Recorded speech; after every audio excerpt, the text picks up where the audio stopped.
we're here. Hello, everyone. Hi, Katie.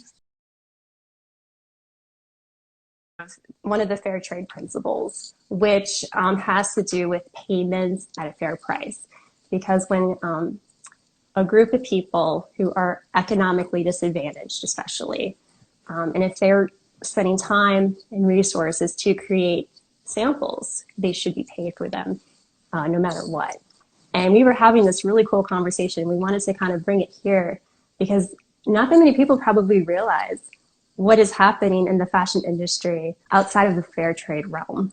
Mm-hmm. And we just wanted to kind of bring this together and alive so that we could share with everybody what we've seen. I've worked in the industry for 15 years.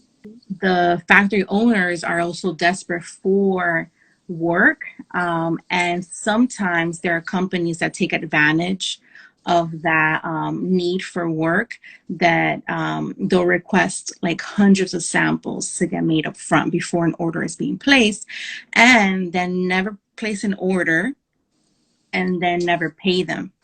Something that is the most frustrating is that these are groups of people that are economically disadvantaged. So Exactly. Mm-hmm. they have to be paid.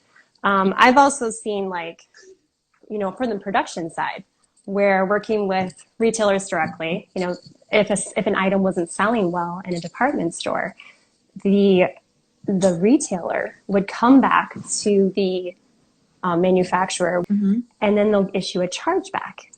And usually the chargeback is the entire profit that the company had, for this particular style. I have seen companies that I worked for then go back and place that mistake onto the shoulders of the factory. Mm-hmm. And it was never right to me. And something about ethical fashion, which I really appreciate, is that we have this open conversation. Like, as a company, how can we make sure that we don't have, obviously, that mindset?